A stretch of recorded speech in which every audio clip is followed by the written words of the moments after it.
Love స్టోరీలు, బ్రేకప్లు, ఇలా మోసం చేయడాలు ఎక్కడ జరగట్లేదా అంటే జరుగుతున్నాయి. అమ్మాయిలు మొదట్లో లవ్ చేసినప్పుడు చాలా చెప్తూ ఉంటారు, ప్రామిస్లు వేస్తుంటారు. మా పేరెంట్స్ నేనే ఒప్పిస్తా అంటారు. లైఫ్ లో నీకు ఏ సమస్య వచ్చినా కూడా నేను నిలబడతా అంటారు. అది లవ్ చేసినప్పుడు మాత్రమే. అంటే చదువుకునేటప్పుడు, కాలేజీలో అంటే లవ్ చేసుకున్నప్పుడు మాత్రం ఇలాంటి ప్రామిస్లు 100,000 ఎన్నైనా చేస్తారు వీళ్ళు. కానీ ఫైనల్ స్టేజ్ కి వచ్చేసరికి బెటర్ ఆప్షన్ దొరికినప్పుడు గానీ, లేకపోతే పేరెంట్స్ ప్రెజర్ వల్ల గానీ వదిలేయడం స్టార్ట్ చేస్తారు. ఒకవేళ కొత్త పరిచయాలు గానీ, వీటికంటే బెటర్ ఆప్షన్ ఏమైనా అనిపించినా గానీ వీళ్ళు వదిలేయడానికి ట్రై చేస్తారు. అక్కడే వచ్చింది ప్రాబ్లం. అప్పటికి వదిలించుకోవడానికి ఎన్ని ప్రయత్నాలు చేస్తారు తెలుసా? నీతో నాకు కాదు, భరించలేను నిన్ను, నువ్వు టార్చర్, నువ్వు టాక్సిక్, ఇంకా ఏంటంటే నువ్వు అసలు నీ దగ్గర ఒక రూపాయి కూడా ఉండదు, నేను ఒక ఫెయిల్యూర్ లా చూసి లాస్ట్ కి నేను నీతో బ్రతకలేను, నువ్వు లేకపోతే నాకు చాలా హ్యాపీగా ఉంటది అని చాలా విధాలుగా ట్రై చేస్తూ ఉంటారు. నువ్వు మన ప్రేమ గురించి ఏం చేస్తున్నావు, నీ దగ్గర డబ్బు కూడా ఉండదు, మనం ఎలా బ్రతకగలుగుతాం, నీతో అసలు లైఫ్ బాగుండదు అని అనిపిస్తుంది అని ఏవేవో అంటారు. ఇదంతా కూడా చాలా రొటీన్ ప్రాబ్లం, అందరికి జరుగుతున్న విషయమే. మోస్ట్లీ అమ్మాయిలకే చెప్తున్నా, ఇది అమ్మాయిల కోసమే. అంటే అబ్బాయిలు చేయట్లేదా మోసమా అంటే చేస్తున్నారు. మోస్ట్ పర్సెంటేజ్ లో చూసుకుంటే చాలా ఎక్కువ అమ్మాయిలే వదిలేస్తున్నారు. ఎందుకంటే సేమ్ ఏజ్ లో ఉంటారు, ఎక్కువ ప్రెజర్ ఫస్ట్ అమ్మాయిలకే వస్తుంది. సో అలాంటప్పుడు అమ్మాయిలే బదిలించుకోవడానికి ట్రై చేస్తారు. నువ్వే నా ప్రాణం, నువ్వే నా సర్వస్వం అన్ని అంటారు. ఫైనల్ గా పేరెంట్స్ విషయానికి వచ్చినప్పటికి పేరెంట్స్ చాలా బ్లాక్ మెయిల్ చేస్తుంటారు. నువ్వు అతన్ని చేసుకుంటే మేము చనిపోతాం, ఇలా చాలా బ్లాక్ మెయిల్ చేస్తుంటారు. ఒకమేమనుకుంటుందా అని వేరేటోని పెళ్లి చేసుకుంటారు. ఫస్ట్ అమ్మాయిలు అబ్బాయిలే నా లోకం అని చెప్పి ఆ లోకం కోసం ఇప్పుడు వేరే వాడిని పెళ్లి చేసుకుంటారు. ఇక అక్కడ మొదలవుద్ది. అబ్బాయి చాలా డిప్రెషన్ లోకి వెళ్ళిపోతాడు. అబ్బాయి ఒక అమ్మాయి కోసం ఎంత చేస్తాడో తెలుసా? లవ్ చేసినప్పటి నుంచి మ్యారేజ్ వరకు తీసుకురావడానికి చాలా స్ట్రగుల్ ఫేస్ చేస్తాడు. మ్యారేజ్ అయిపోయినాక కూడా ఎలా రిలేషన్షిప్ ని కాపాడుకోవాలి, ఎలా ముందుకు తీసుకెళ్లాలి, ఇంకా బెటర్ గా ఎలా చేయాలి అనుకుని చాలా థాట్స్ మైండ్ లో ఉంటాయి. ఒక అబ్బాయిగా అమ్మాయిని ఎలా చూసుకోవాలో చాలా డ్రీమ్స్ ఉంటాయి. పిల్లలు పుట్టాక వాళ్ళతో ఎలా గడపాలి, అలా చేయాలి, ఇలా చేయాలి, ఎన్నో డ్రీమ్స్ పెట్టుకుంటాడు. ఒక అబ్బాయి అన్ని పెట్టుకున్నాక ఒక్కసారి నిన్ను వదిలేస్తున్నాను అని చెప్తే వాళ్ళు మెంటల్ గా, ఫిజికల్ గా ఏమైపోవాలి?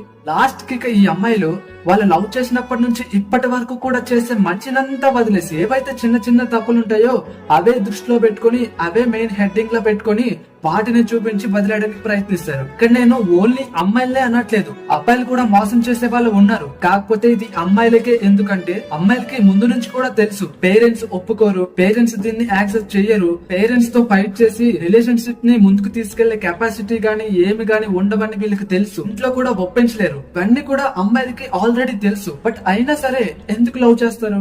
అప్పటికి ఇవన్నీ ఫేస్ చేసి నేను వస్తా, మోసం చేయను, పేరెంట్స్ నొప్పిస్తాను, నిన్ను అలా చూసుకుంటాను, ఇలా చూసుకుంటాను అని చాలా నమ్మకాన్ని ఇస్తారు అబ్బాయిలకి. ఎలా నమ్మిస్తారంటే అసలు తను లేకపోతే నా జీవితం ఎక్కడితో ఇది ఎండ్ అని అంతలా నమ్మిస్తారు. బట్ ఫైనల్ స్టేజ్ కి వచ్చేసరికి వదిలేస్తారు. ఒక్కసారి మీ అమ్మాయిలు ఆలోచించండి. నిన్ను లవ్ చేసే ఒక అబ్బాయి కంటే ఒక అందమైన అమ్మాయిని బాగుందని తనతో కలిసి, తనతో తిరిగి, తనతో టైం స్పెండ్ చేసి, తనతో చాలా చేసి లాస్ట్ కి ఫైనల్ గా నీకు తెలిసిపోతే నీ సిచ్యువేషన్ ఎలా ఉంటుంది ఒక్కసారి ఇమాజిన్ చేసుకో. నీ గుండె పగిలిపోదు? మరి అలాంటిది అబ్బాయిల విషయంలో కూడా అంతే కదా. ఆ ఫీల్ ఎలా ఉంటదంటే నరకం కన్నా దారుణంగా ఉంటది. మీ అమ్మాయిలంటే స్టడీ చేసినప్పుడు చిన్న ఏజ్ లో ఉంటారో ఎలా ఉంటారో తెలీదు. అది పెరిగే కొద్దీ మీకు మెచ్యూరిటీ వచ్చేస్తో, లేకపోతే ఆ మెచ్యూరిటీ లెవెల్స్ లో బాగా ఆలోచించి బెటర్ ఆప్షన్ ని చూస్ చేసుకోవాలని అనుకుంటారు. మైండ్ సెట్ ఎలా ఉంటుందో అస్సలు గెస్ట్ చేయలేం. అలాంటిది ఒక అబ్బాయి నిన్ను నమ్మి అంత దాకా వచ్చాడంటే నువ్వు దాన్ని ఇంకెంత ముందుకు తీసుకెళ్ళాలి? సరే, అక్కడికి నీకు ఒక మెచ్యూరిటీ లెవెల్స్ ఇవన్నీ ఉన్నప్పుడు, నీకు ముందే తెలిసినప్పుడు వీటితో కాదు, పేరెంట్స్ ఒప్పుకోరు, సొసైటీ ఒప్పుకోదు, లేకపోతే లవ్ మ్యారేజ్ అంటేనే ఎవరు యాక్సెప్ట్ చేయరు, ఇదంతా నీకు తెలిసినప్పుడు మెచ్యూరిటీగా ఆలోచించి ఏ అబ్బాయి అయితే నీకు నచ్చాడు ఆ అబ్బాయి నువ్వు ఒక దగ్గర కూర్చుని మెచ్యూరిటీ బ్రెయిన్ తో మంచిగా మాట్లాడుకోవాలి. నువ్వు నన్ను లవ్ చేయి, నేను నిన్ను లవ్ చేస్తా, వాటి బెనిఫిట్స్ వాడుకుంటాయి. నువ్వు షాపింగ్ కి వెళ్ళొచ్చు, నేను నిన్ను బైక్ మీద తిప్పొచ్చు, రూమ్ కి వెళ్ళొచ్చు, ఓయోలో తిరగొచ్చు, బీచ్ల్లో తిరగొచ్చు, ఇద్దరికి కూడా చాలా బెనిఫిట్స్ ఉంటాయి కదా. సో తర్వాత ఫైనల్ గా పేరెంట్స్ ఒప్పుకోకపోయినా ఏం జరిగినా కూడా విడిపోదాం, దానికి రెడీగా ఉందాం అని ప్లాన్ చేసుకుని ముందే చెప్పి లవ్ చేయండి. దట్స్ ఆల్ కదా. కానీ ఈ అమ్మాయిలందరూ అలా చేయరు. ఇలా చేస్తే వాళ్ళ క్యారెక్టర్ బ్యాడ్ అవుతుంది కదా. సో అందుకోసం ఇలా ఏం చేయకుండా లాస్ట్ వరకు కూడా బాగా ముంచేసినంత వరకు కూడా బాగా నమ్మించేస్తారు. బాగా నమ్మించేసి బాగా ఏడ్ చేసి ఫైనల్ గా ఒక స్టేట్మెంట్ కి వచ్చేస్తారు. ఇలా మా పేరెంట్స్ ఒక అబ్బాయిని చూసారు, వాడిని పెళ్లి చేసుకోకపోతే మేము చనిపోతాము, లేకపోతే నువ్వు మా ఇంటికి రాకు, లోకం ఏమనుకుంటుందా, ఇవన్నీ వాడికి చెప్పి ఏదో చేసి వదిలించుకోవడం స్టార్ట్ చేస్తారు.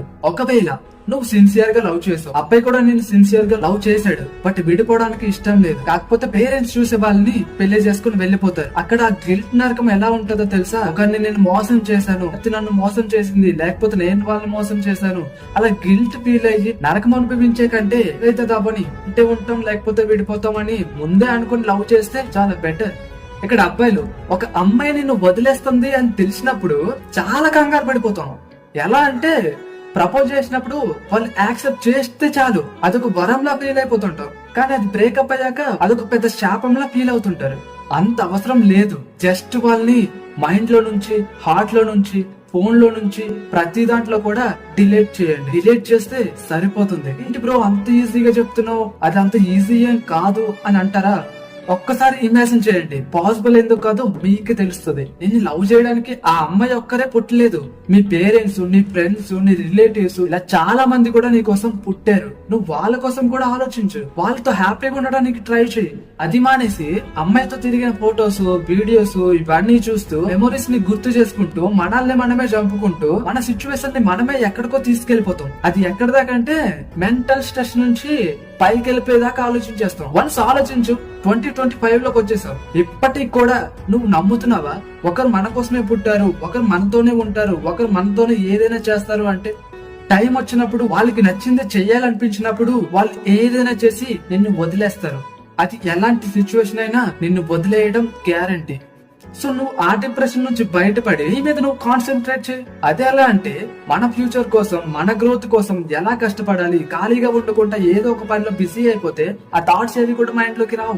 జస్ట్ ఇమాజిన్ చేసుకో, నువ్వు ఏదో సాధించడానికి నువ్వు ప్రయత్నించే ప్రయత్నం ఉంటా చూడు, అది ఇచ్చినంత కిక్కు ఈ లోకంలో ఏది ఇవ్వదు. సో ఇదంతా అయిపోయాక ఒక స్టేజ్ లోకి వచ్చి, బెటర్ పొజిషన్ లోకి వచ్చి, ఆ అమ్మాయి ఎవరిని చేసుకుందో వాడికంటే బెటర్ గా నువ్వు ఉన్నప్పుడు ఆ అమ్మాయి నిన్ను చూసి కుళ్ళి చచ్చిపోదు. సో అది కదా నీకు కావాల్సింది, అందులో కదా కిక్కుంది.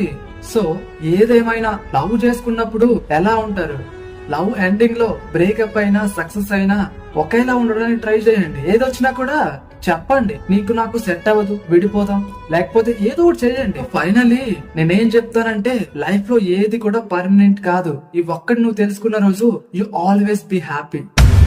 Life is very short, Dabba. Always be happy.